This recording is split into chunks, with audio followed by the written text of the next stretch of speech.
So, of course, good day, everyone. So, for today, we're going to have a discussions about international and global marketing.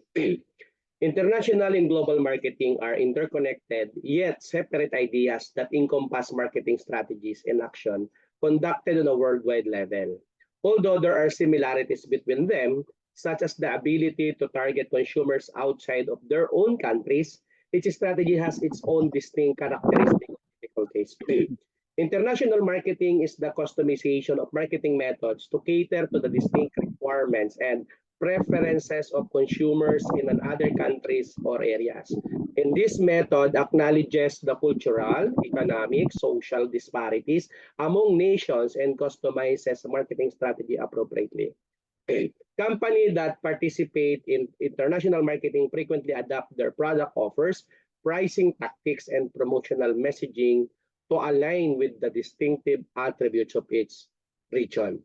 On the other hand, global marketing adopts a standardized strategy, prioritizing consistency in product offers and marketing techniques across numerous nations. And this technique presupposes that there exist sufficient similarities across consumers worldwide to warrant the use of a standardized approach. Global marketing frequently entails the utilization of economies of scale, whereby a corporation harness their resources and optimize their operations to attain efficiency in production and marketing on a global level. And to give us more details about the topic, let us all welcome our presenter. Go ahead. Good afternoon, Doc. Good afternoon, classmates. I am Carla Ginto, together with my groupmates Irene Hernandez and Carl Hantar. And first, let's discuss the concept of global and international. When we say global, has a much larger scope, which includes the whole world. And when we say international, has a smaller scope encompassing only 2 or more countries. In global, a broader planet-wide connotation.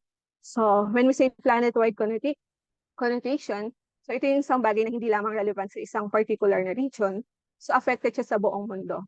For example, din yung climate change, ganun. So, in international, interactions between nations. In global, all-encompassing and worldwide. So, internet can be described as all-encompassing and worldwide. So, because it covers all aspects of information and communication, accessible and used all over the world. And in international, foreign or multinational, it means referring to entities on activities that more than country, either by being based on different country or by operating in multiple countries. So next slide, let's discuss the comparison and difference of global marketing and international marketing. Basis in definition, in global marketing refers to the implementation of a unified marketing strategy across global market for a specific product or service. While international marketing is a strategic process by which a corporation expands its presence in several nations by actively participating in the local marketing landscape. In terms of product or service offerings, global marketing is a standard product or service. So when we say standard product or standard service, we mean a product or service that is consistent and uniform across different markets or locations. So for example, yun is yung Coca-Cola. Regardless of where we buy a can of Coca-Cola, you can expect the same taste, packaging, and branding. So the company maintains a consistent product across various markets. So they ensuring the customers have a uniform experience. Next, so in international marketing, they customize product or service. So for example, din yung mga jewelry companies, they offer the option to customize jewelry pieces, like such as rings, necklaces, or bracelets. Next, in terms of marketing people, in global marketing, the company's central office employs marketing experts who specialize in cross-cultural marketing. So when we say cultural marketing, it refers to the practice of promoting and selling products or services to consumers from different cultural backgrounds.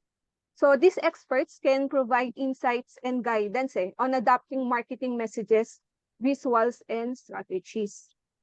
So in international marketing naman, the marketing personnel who are native to the target overseas markets were strategically deployed. For example po dyan yung mga international fashion brand.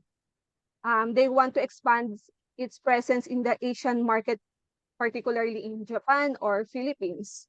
So to effectively connect, 2024. sorry.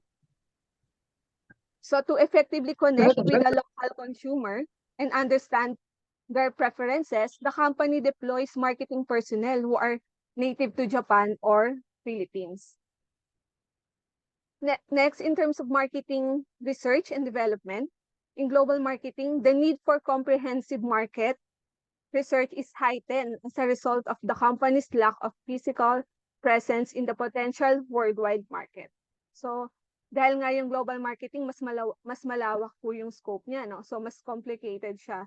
So, mas lack po yung physical presence niya. So, napaka-importante po dito yung marketing research. So, para mas maintindihan nila yung magkakaibang market.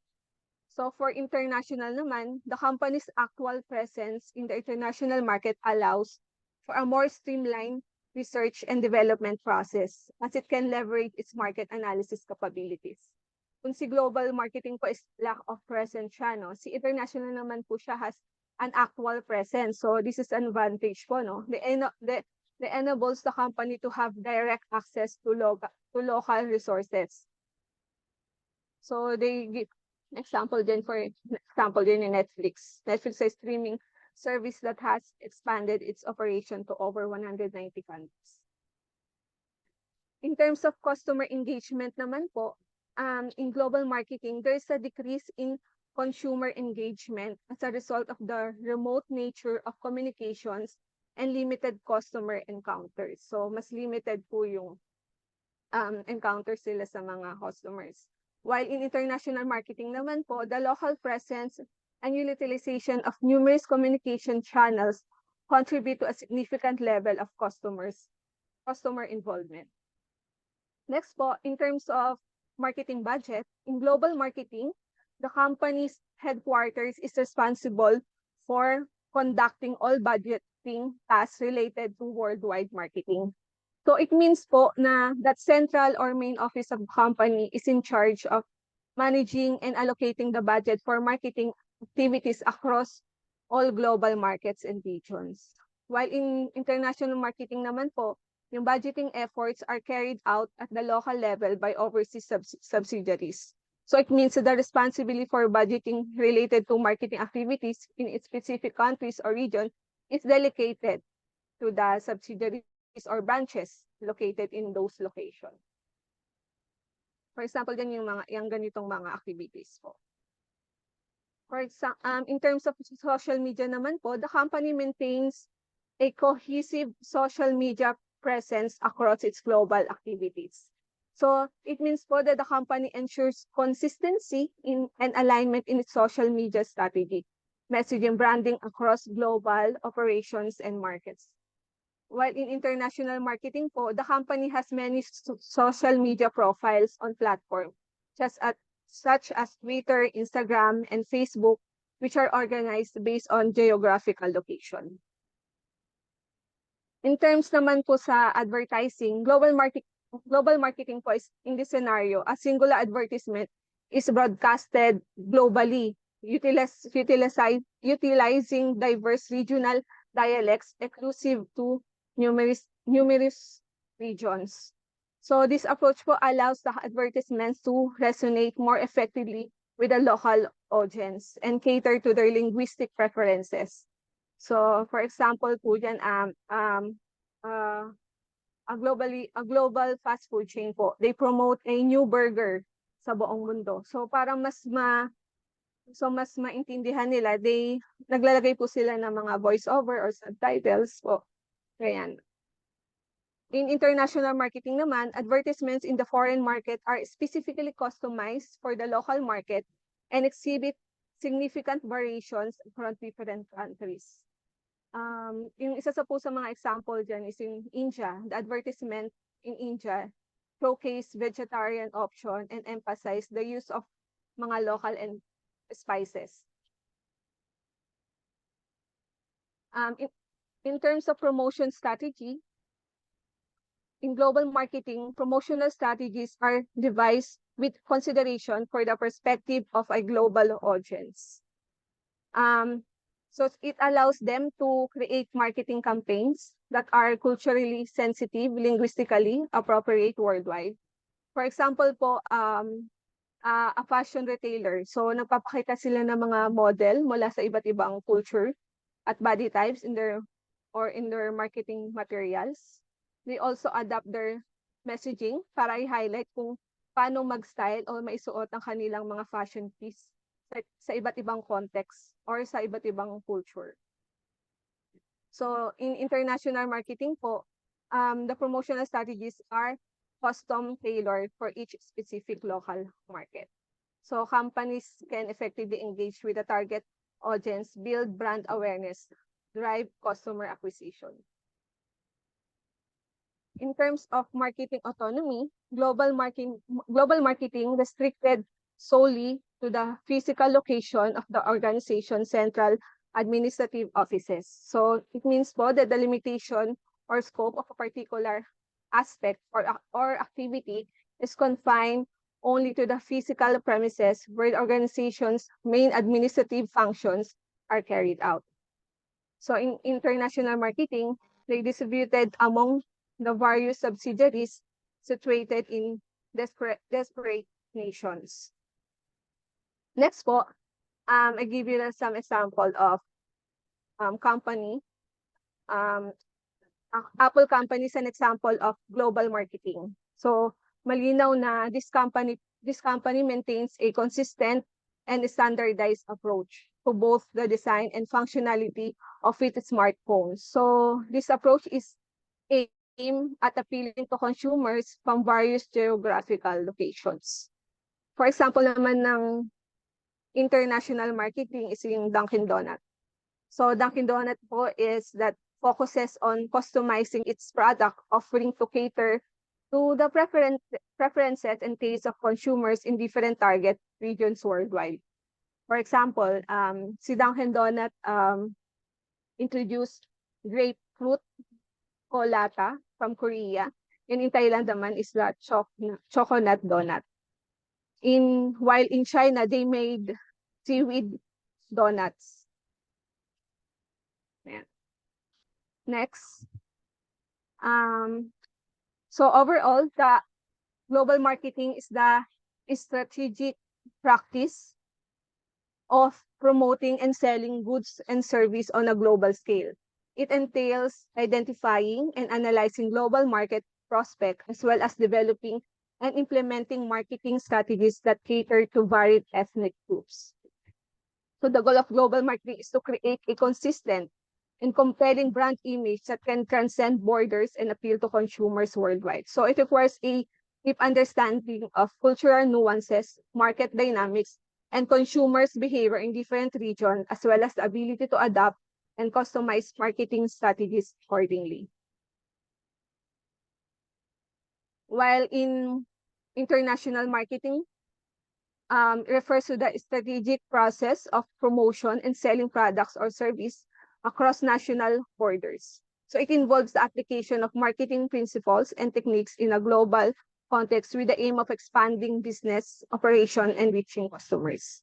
So the main goal of the international market is to take advantage of opportunities in foreign markets and overcome the challenges of conducting business in different cultural, economic, and political environments. So it requires to adapt their marketing strategies to suit the specific needs and preference of consumers in different countries. Next, here are the advantages of global marketing. First, the growth and expansion opportunities. Global marketing opens doors to new markets and customer segments that may have higher demand for product and services. So by expanding into international market, businesses can tap into the untapped potential and find new avenues for growth. The next one po is the economics of scale. The company can leverage the phenomenon of globalization in order to engage in mass production, so achieving cost reduction and benefiting from economics of scale. So, for example po dyan is yung mga company na gumagawa ng mga electronic devices tulad ng smartphones.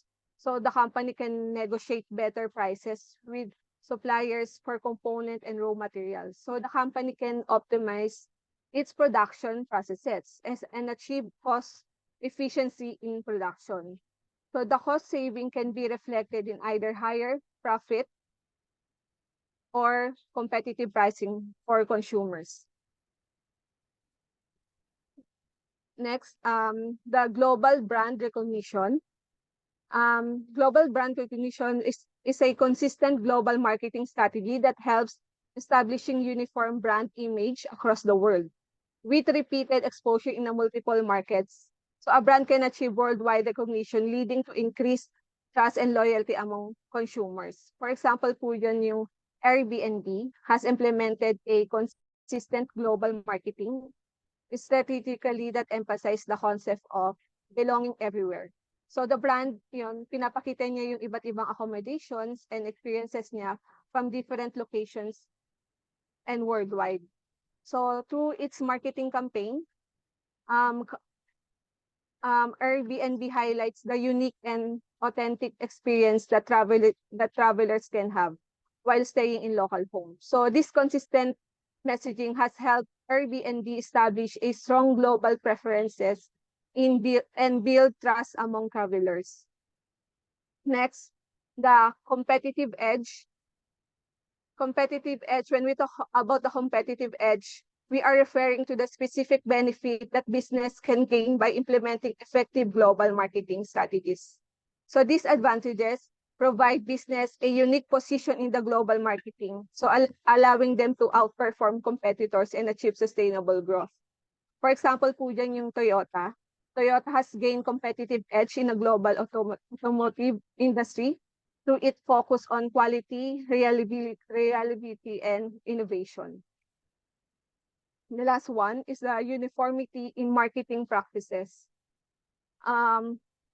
The corporation implements a uniform marketing strategy while promoting and selling its product or services throughout several international marketplace.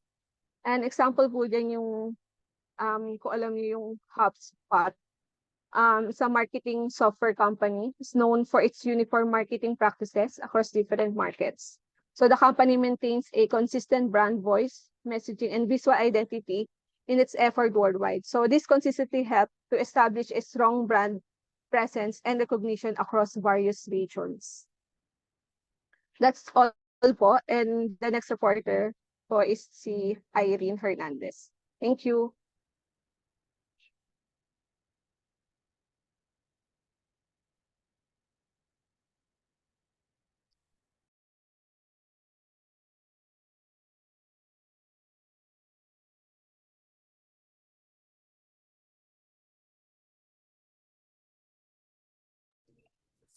Good afternoon, Doc. Good afternoon, classmate. Okay, you may proceed. Car, pakibalik yung sa first. Okay, go ahead.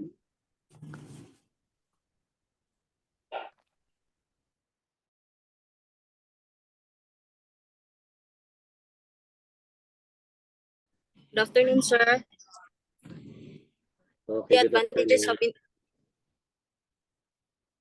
of pabalik ako sa first slide. So, I will present the advantages of international marketing, sir. Next slide, Car. So, the advantages of international marketing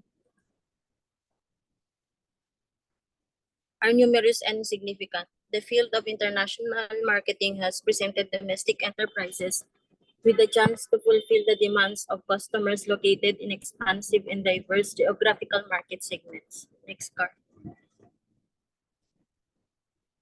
So these are the advantages of global marketing, sir, as shown. First is the lack of sales and marketing channel adoption. The second one is the varying consumer demand, reliance over research and external information, government restriction, chances of non-acceptance of product or service, non-specification of target markets, and limited knowledge of global logistics. Next card. So, as you can see, these are the advantages of associated with the foreign marketing. First, the expansion of business. When you say expansion of business, this company increasing its sales assets or operations in a foreign market. So these are the reason why the company might close to expand its business, and it's also known as the internationalization. For example, in business expansion, a company that decide to open new locations or enter new markets in order to increase its market share or take advantage of new opportunities for growth. This would involve opening new stores in foreign countries or expanding into new product categories. Sales promotion. The sales promotion marketing strategy in which the business uses a temporary campaign or offer to increase interest or demand in its product or service. The marketing activity that is designed to increase sales, encourage customers' loyalty, or generate brand awareness, or it usually involves offering a discount or some other type of incentive for customers to buy your product or engage with your brand. So, halimbawa po ng mga sales promotion techniques is usually the rebates, price packs, points of purchase, contests, or samples in event marketing. Next is the customer orientation. In customer orientation, business strategy that is focused on providing customers with the best possible experience. Some common examples on how you can achieve it, including the offering good customer service, being responsive to customer feedback, and tailoring product and services to meet customer needs. Next is the diversification. In diversification,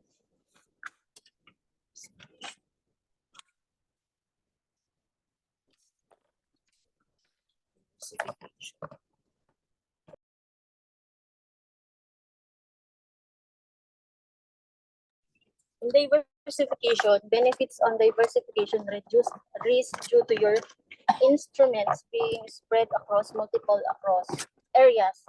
If one market fails, success in another will reduce the impact of failure. It helps gain access to larger market potential due to lower competition in foreign market, increases your business's overall market share. Customer engagement. This strategy is like a feedback loop.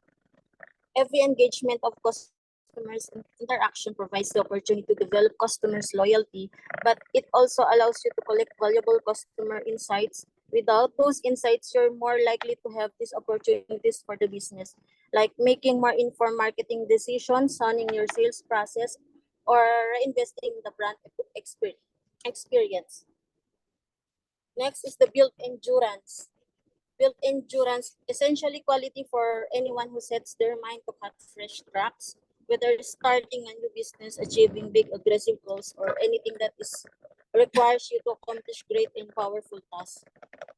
When you have this build endurance, you know you can manage the consequences or courageous personal decision, and you are willing to stick it out. Next is the better marketing understanding. So, in better marketing understanding, in which you need to determine your target market, understanding the needs of the markets, or determine the distinctive competencies of the company to satisfy those needs, and lastly, developing ways to communicate those distinctive competencies to the customers in our highly competitive business, the winners are those companies that do the best job of learning about the needs of directing their efforts or to creative and profitability satisfying the need of their customers. Next part.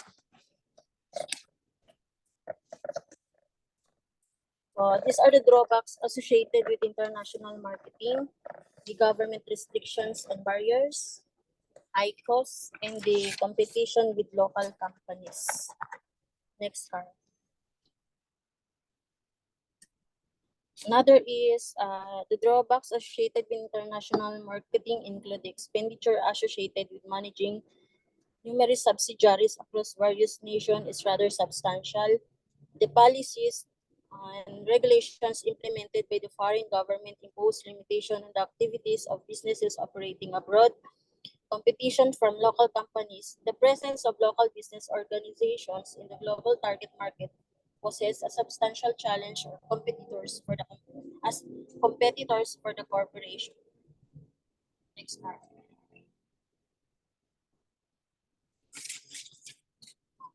Global marketing.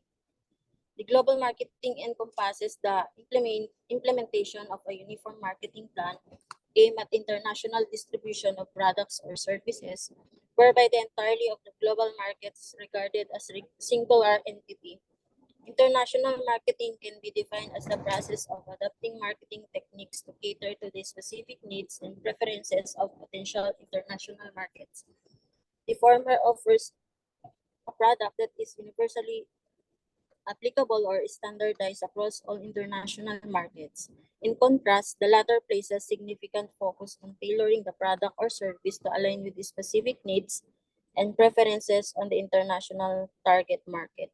It means in the understanding and adapting marketing mix to different global markets unit or characteristics and preferences. This approach enables business to tailor their marketing efforts to specific regions, cultures, and consumer behaviors, thereby increasing their chances of success.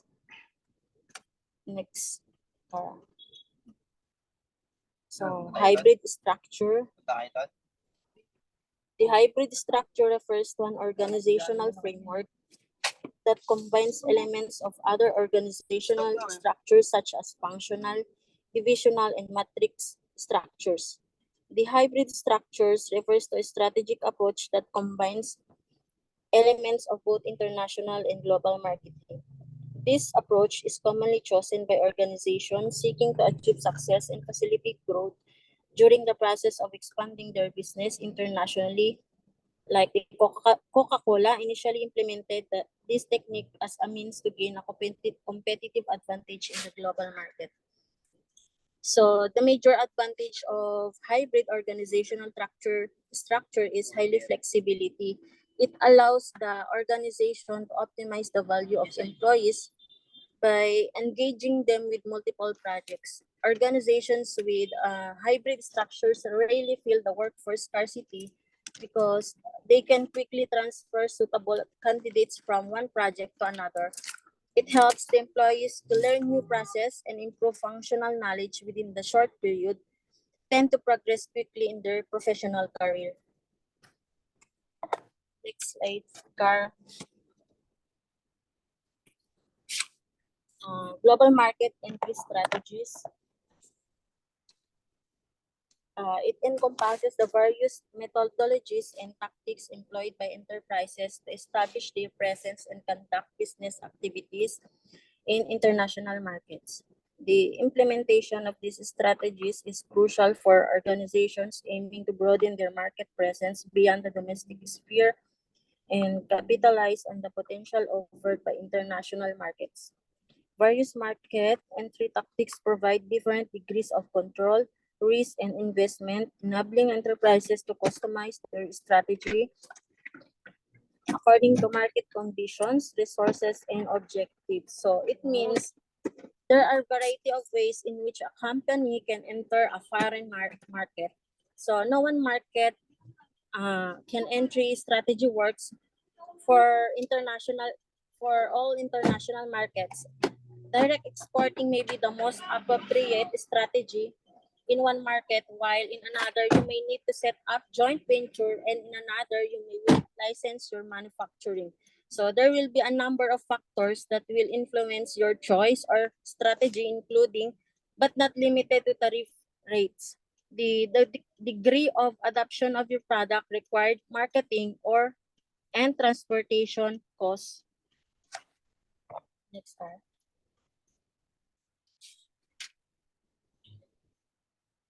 So, the following are few prevalent tactics for entering the global market. So, exporting. When you say exporting, alam po natin na ito yung way that companies can rapidly expand their potential market, generate more revenue, and grow their business. So, first, the exporting, categorize the direct exporting and indirect exporting.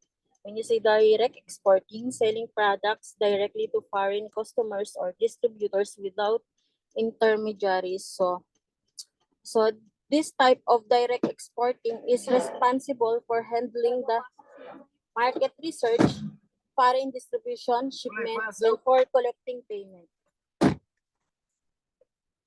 So in indirect exporting, utilizing intermediaries like agents, distributor, or trading companies to handle export operation. So says that instead of directly selling products or services to customers in the target market, companies engage intermediaries such na nabanggit po dyan yung agents, customer, distributor, or trading company. So in utilizing intermediaries in direct exporting, the companies partner with the intermediaries who have established networks, local market knowledge, and expertise in specific industries or regions. These intermediaries act as a bridge between the exporter and the foreign market, facilitating the distribution and promotion of products or service. So sa agents naman po is these are the individual or organizations na represent the exporter in the target market. They typically work on a commission basis and have depth knowledge of the local market. So in sa distributors po naman, purchase goods from the exporter and assume responsibility for marketing, selling, and distributing the products in the target market.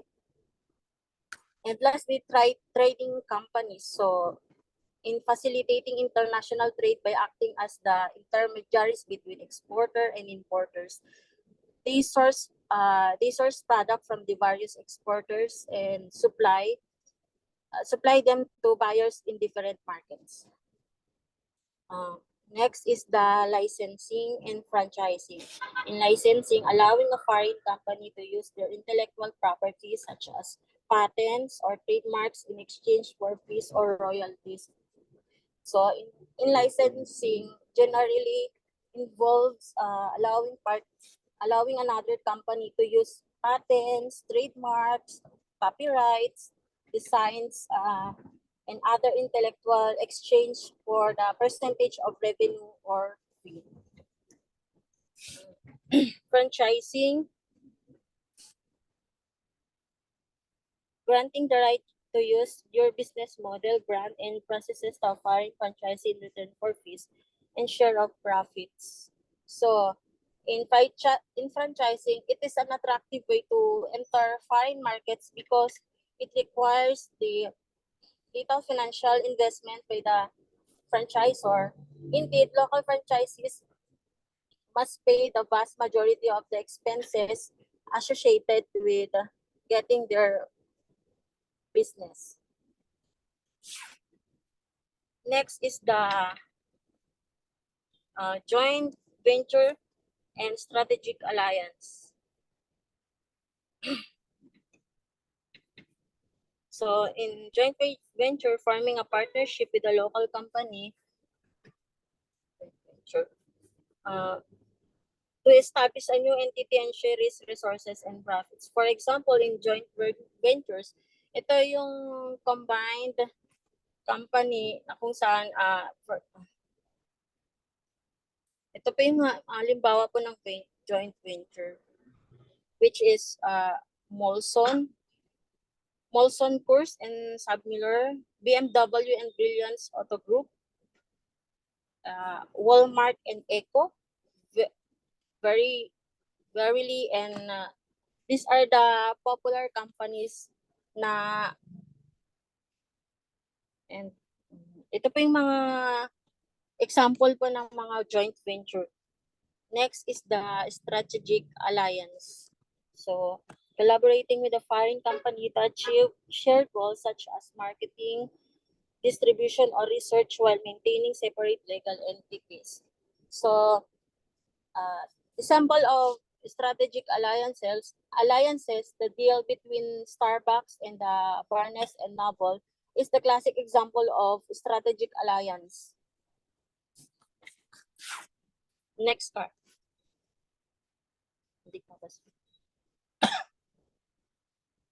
Direct investment.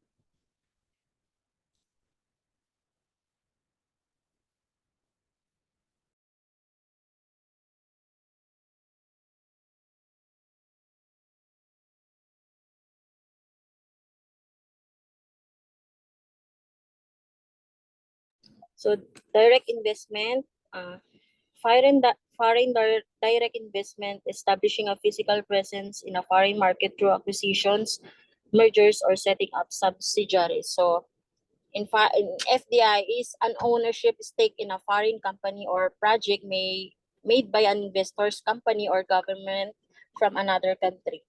Generally, the term is used to describe the business decision to acquire a substantial stake in a foreign business or to buy it outright to expand operations to a new region.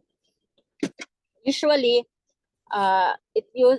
usually not used to describe a stock investment in a foreign company alone. FDI is a key element in international economic integration because it creates stable and long-lasting links between economies. Next is the greenfield investment, starting a new business from the ground up in a foreign market, often involving substantial investment in facilitates resources and infrastructure. So in a greenfield investment, ito yung form ng market entry commonly used when a company wants to achieve the highest degree of control over its foreign activities. It also can be compared to another foreign direct investment such as the purchase of foreign securities or the acquisition of majority stake in foreign company in which the parent company exercises the little to no control or over daily business operations. Next is the acquisition and mergers. Purchasing or merging with existing local company in a foreign market to quickly gain access in its customers' base, distribution channels, and resources. So these mergers and acquisitions have become a common phenomenon in today's economy as companies look to grow, expand, and gain competitive edge in their respective industries. Next is the contract manufacturing outsourcing. So in contract and manufacturing and outsourcing production to foreign manufacturers leveraging their expertise and cost advantage. So the manufacturer enters an agreement with another factory for parts, components, or the product. So for example of this, the contract manufacturing is the hotel management contracts. In hotel management contract, it is a written agreement between the owner and the operator of the hotel. The base of these relationships is that operator handles the day-to-day work in a hotel and takes up all the additional responsibility or the maintenance from office, housekeeping, and handling food and beverages and sale. So next is the Turkey projects. So it says that providing complete solutions to foreign clients, including design, construction, and operation of facility and transferring it upon completion. So Last po is the managed contracts offering management expertise to a foreign company for a fee, often industries like hospital or tourism. Kagaya din po ng nabanggit po sa contract manufacturing and outsourcing po. Next. Next, sir. So that's the end of my presentation, sir. Thank you and good afternoon.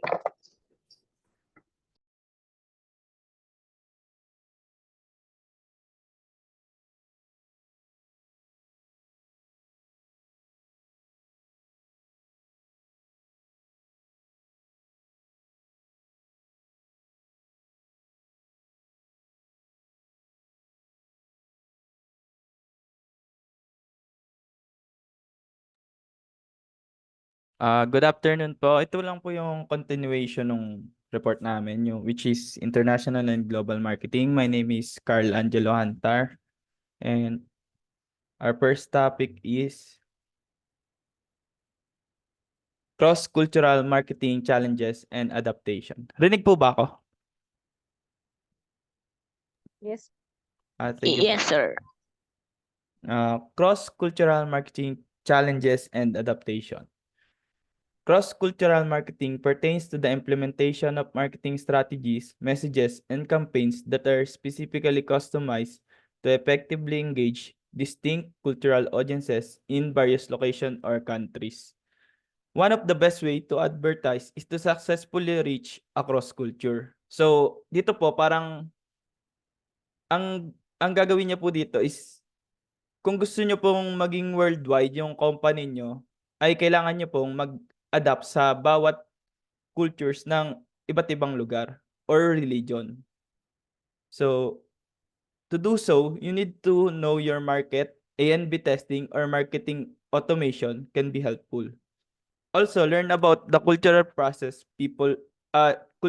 choices people make rather than make assumption. Ang best example po dito ay according po sa studies natin, studies sa US, ang salsa po parang 'di ba Mexican side dish po siya or dip. Parang lalabas na mas tinatangkilik po siya ng white household kaysa sa mga Hispanic na tao. Parang kaya po nilawakan nila yung market nila at in-expand nila hanggang sa umabot na nga po dito sa atin din. And ito po yung other examples tulad ng McDonald's. Para po sila maka-adapt sa, for example, ito po sa Dubai. Alam naman po natin na marami tayong kapatid na Muslim doon. Ang ginawa po nilang halal yung mga pagkain po nila para hindi na rin sila maka-istorbo sa kung ano yung bawal sa mga kapatid nating Muslim. So, other example po is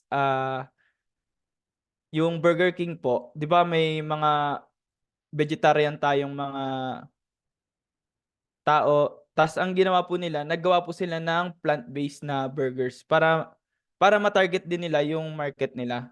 Hindi lang po yung mga kumakain ng meat. So, ito po yung challenges ng cross-cultural marketing. First one is cultural differences. Different cultures have distinct values, beliefs, traditions, and social norms that can impact how they perceive and respond to marketing messages. Second one is language barriers. Language differences can lead to misunderstanding or misinterpretation of marketing content affecting the intended message. So, ang example po dito is, halimbawa po, US brand kayo and nagpunta kayo sa Korea, nagbalak kayong mag-expand. Siyempre, may mga words po na parang similar po sa atin or mga signs. Ang gagawin po natin is i-adapt po natin yung language nila at yun po yung lilipat. Katulad po yung sa KitKat, parang binago po nila yung mga nakasulat, iniba po nila yung language. Now, the third one is communication styles. Communication norms vary across cultures, impacting how messages are conveyed, including directness, formality, and nonverbal cues. Next one is consumer behavior. Buying habits, decision-making processes, and purchasing preference can differ significantly based on cultural influences. Next one is sensitivity and taboos. Some topics, symbols, or imagery may be considered offensive or inappropriate in certain cultures, leading to unintended negative reaction. Ang best example ko po dito is yung sa sigarilyo. 'Di ba makikita po natin sa mga kahan ng sigarilyo, meron po mga hindi naman po kaakit-akit na picture, parang hindi ko po alam kung marketing po nila yon, or pero ang ano lang po yun parang sa government po natin kailangan po ilagay para hindi po siya tangkilikin ng mga nakababata. The last one is market research challenges. Conducting accurate and culturally relevant market research can be challenging due to differences in data collection methods and cultural biases. So, punta na po tayo sa adaptations. First one is cultural sensitivity. Conduct thorough research to understand cultural norms, values, and taboos, and ensure marketing messages respect and resonate with the local culture. The next one is localized content. Customize marketing materials, including languages, visuals, and reference to align with the local culture and resonate with the target audiences. Yan po yung katulad po yung sinabi ko, yung sa KitKat nga po. And also sa Yakult, alam naman po natin sa Japan, iba po ang nakasulat sa Yakult. So ang ginawa po nilang English. The third one is multilingual and transcreation. Translate content accurately and use native speakers to ensure messages are culturally appropriate and resonate effectively. The fourth one is local partnership. Collaborate with the local influencers, experts, or partners who have a deep understanding of the culture and can help bridge the gap. Para po dito, ang best example ko po is yung URCC. Ang ginawa po nila, parang to promote their company, pinaglalaban po nila yung mga sikat na influencer. Ang tulad po nung kay Baron Geisler at kay Kiko Matos, yun po yung parang pinaka-market nila. And also, nagpo-promote din po sila ng mga casino. Fifth one is adapted product positioning. Position products or services in a way that address local needs, preferences, and aspiration. Sixth one is flexible campaigns. Develop adaptable campaigns that can be customized for different markets while maintaining a consistent brand identity. Next one is cultural contextualization. Create marketing narratives that connect with local stories, traditions, and emotion to build a stronger connection. So, alam naman po natin na ang Jollibee parang global market na po siya. Parang dito po papasok yung cultural contextualization. Kasi yung pag nakikita po natin yung mga parang tawag po dito, yung mga episode nila, nakikita po natin yung tulad do sa Lola, parang inaayos niya yung apo niya sa counter, parang tinetest niya, yun po. Parang ina-adapt din po nila yung culture natin. The eighth one is test and iterate. Run pilot campaigns or test marketing strategies in specific regions to gather feedback and make adjustments before a full-scale launch. Dito po nagaganap yung mga surveys and yung sa SNR po, yung pre-taste, ganun po yung nangyayari dyan. Training and education. Educate marketing teams about cultural nuances to enhance their sensitivity and understanding when crafting campaigns. Then the last one is social media localization. Customize social media content for local platforms and trends to engage the target audience effectively. So dito po, parang achieving effective cross-cultural marketing necessitates a comprehensive comprehension of the cultural milieu and a readiness to modify marketing tactics in order to connect with heterogeneous target demographics. So in marketing po, an adapting strategy translates into tailoring the marketing mix, product, price, place, and promotion to suit the preference of target populations. Adaptation strategies are often associated with entering a foreign country. So, gaya nga po sa bawat pag-i-start ng business, ang pinakauna pong rule is to know your market. So, ayun po yung parang pinaparating po ni cross-cultural marketing. So, dito na po tayo sa standardization versus customization of marketing strategies. So, standardization of marketing strategies. Standardization encompasses the process of formulating and executing uniform marketing plans, messages, and campaigns across diverse markets, irrespective of cultural and geographical disparities. The objective is to establish a cohesive brand identity and communication strategy that can be readily reproduced across diverse markets. So, global marketing standardization focus on creating a standardized plan of action across the board for marketing your brand or product in various countries. The ultimate goal is to achieve consistency and create a global appeal to a brand and its standardized products. So, ito po yung parang isa sa pinaparating ng iPhone or ng Apple. So, ito po yung advantages of standardization. First is cost efficiency. Creating and maintaining uniform marketing materials reduce production costs. Second one is global brand identity. Consistent messaging reinforce a unified brand image worldwide. So, third one is faster implementation. Campaigns can be launched quickly across multiple markets. Next one is economies of scale. Bulk production of standard materials may lead to lower costs. Parang ito po yung one example ng mga nag-outsourcing na tao. For example, yung dito po sa Pilipinas, bibili po sila ng mga unnamed product. Tapos, ang gagawin po nila, makikipagkontrata po sila para ilipat dito sa atin yung mga products at sila po yung mag-label. So, ang win-win po doon pareha sa bawat company. Mula doon sa unang company na naggawa ng product at doon sa nag-label. Challenges of standardization. Cultural differences, ignoring cultural nuances can lead to misinterpretation or offense. So, ito po yung, for example, yung sa Korea po, di ba mga tao po doon magagalang, parang to show courtesy, magbabaw ko po.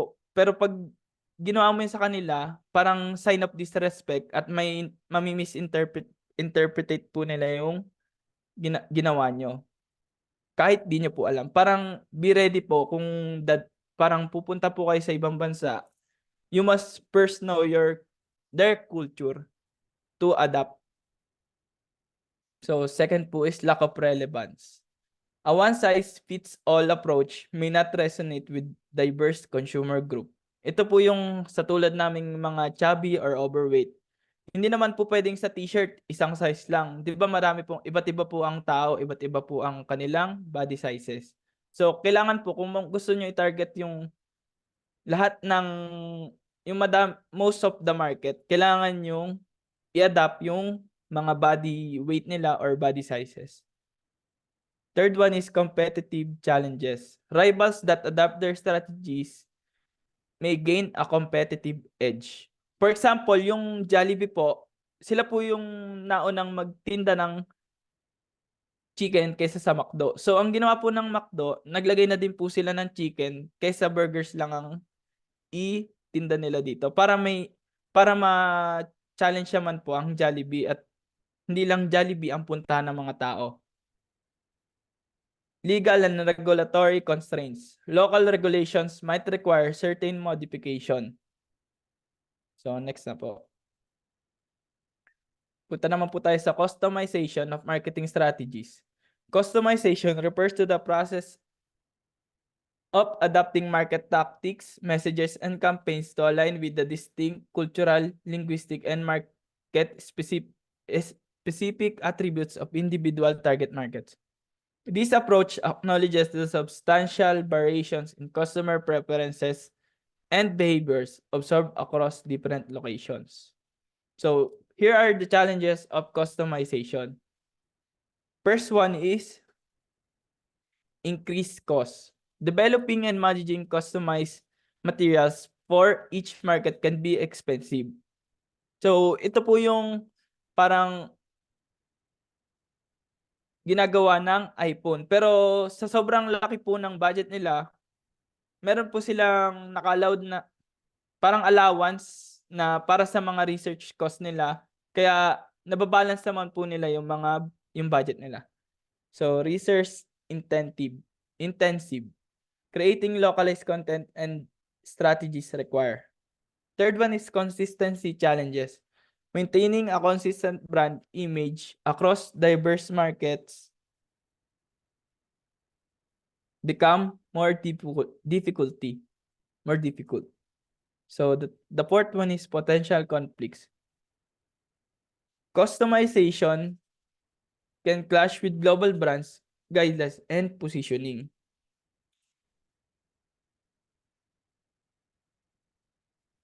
So dito naman po tayo sa striking the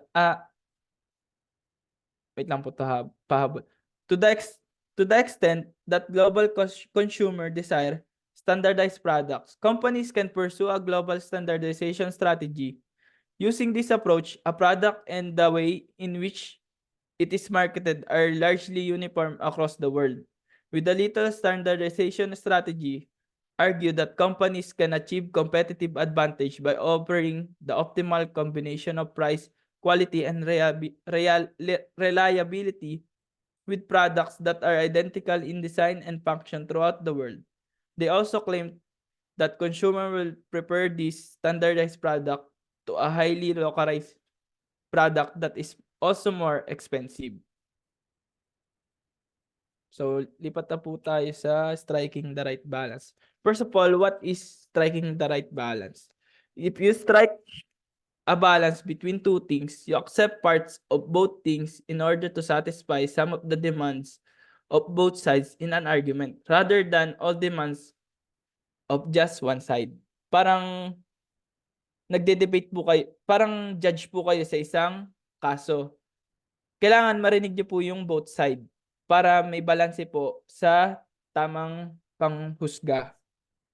In practical application, organizations frequently strive to strike harmonious equilibrium between standardization and customization, taking into consideration many aspects such as nature of the product, the intended audience, the unique attributes of the market, and the resource at their disposal. Certain products or services may derive advantage from uniform global advertising, but others may necessitate variable levels of personalization in order to properly resonate with their target audience. Lipat naman po tayo sa managing international distribution channels. Managing distribution channels in foreign markets requires strong communication and coordination. Establishing clear expectation, performance metrics, and guidelines with channel partners is vital for smooth operations. The management of the international distribution channels include the supervision of various procedures, methods, and relationship involved in the transportation of product or services from producers to consumers in the worldwide marketplaces. The effective and efficient reach of the target customers is heavily reliant on the distribution channel, which play a significant role. So, here are the distribution channels. First one is channel selection. Determine the most suitable distribution channels based on factors such as market characteristic, customer preferences, product type, and local regulations. The second one is market research. Conduct thorough market research to understand local distribution structures, competitive landscapes, consumer behaviors, and preference in each target market. Third one is logistics and supply chains. Develop efficient logistics and supply chains system to ensure timely and cost-effective movement of the products across the borders. Address challenges related to transportation, customs, duties, tariffs, and documentation. So, best example ko po nito is yung Shopee and Lazada. Parang, di ba po, pag nakikita po natin, meron po siyang distributing warehouses or offices.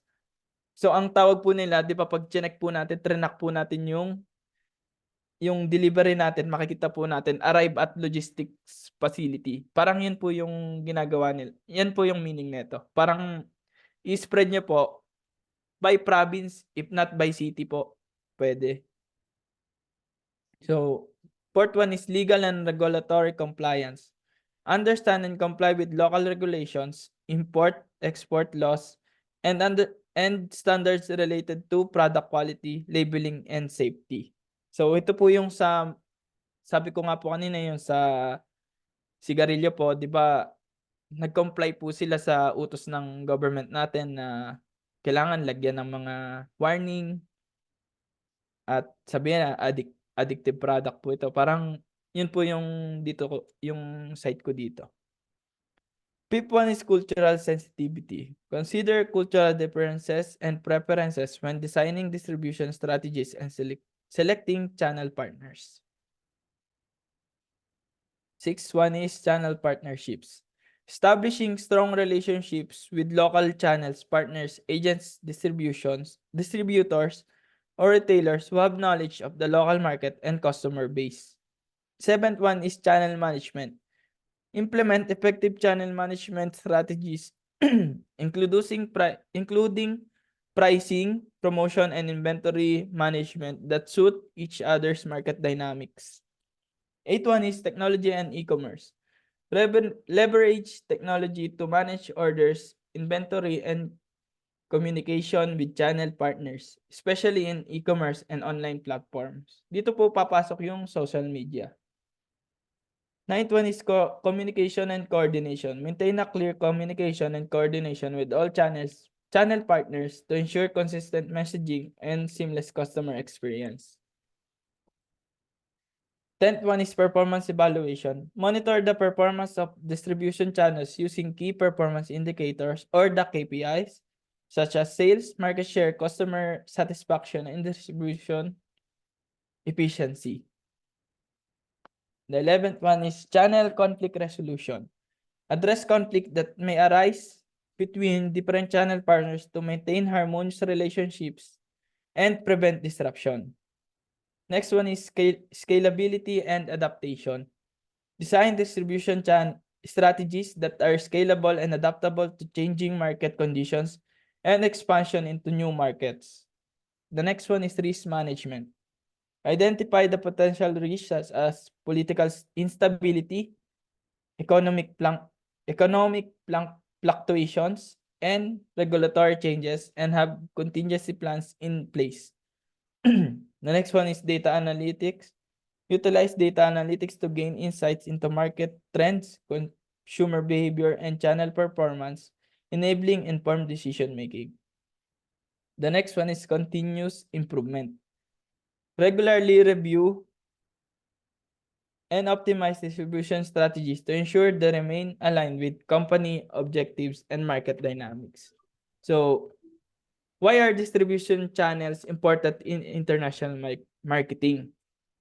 Distribution channels play a vital role in business by ensuring efficient product distribution, expanding market reach, and enhancing customer satisfaction. They facilitate the movement of goods from manufacturers to consumers, handling tasks such as warehouse transport and inventory management.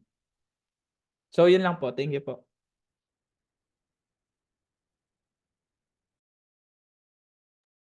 Okay. Cultural sensitivity is an essential factor to take account in the field of international marketing.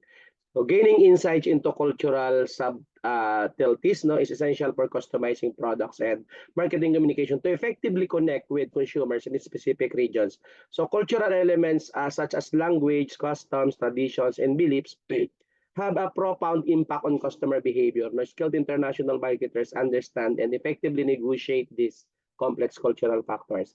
So global marketing is to uncover common consumer habits and preferences that can be targeted, no, with uniform products and communication. This strategy frequently depends on worldwide branding and positioning with the goal of establishing a uniform brand identity that surpasses cultural distinction. No? To do this, one must possess a profound comprehension of worldwide patterns and consumer actions that can be implemented in many markets. So adaptation and standardization are crucial strategic choices in the realm of foreign and global marketing. So companies must determine the extent to which they should customize their products, services, and marketing messages to suit a specific local market. So international marketing permits substantial personalization, whereas global marketing emphasizes consistencies and efficiency by employing standardized methods. So market research is crucial, no, in both international and global marketing. So gaining insights into the economic situation, regulatory setting, and competitive landscape of each target provides valuable information for making strategic decisions. So localized research is in international marketing offers valuable insights into country-specific consumer behaviors and preferences. Global marketing research aims to find, share characteristics and patterns that can be utilized in multiple markets. Okay, so communication tactics vary between international and global marketing. Companies frequently employ local firms in international marketing to develop marketing programs that are customized, not to the linguistic and cultural nuances of each target region.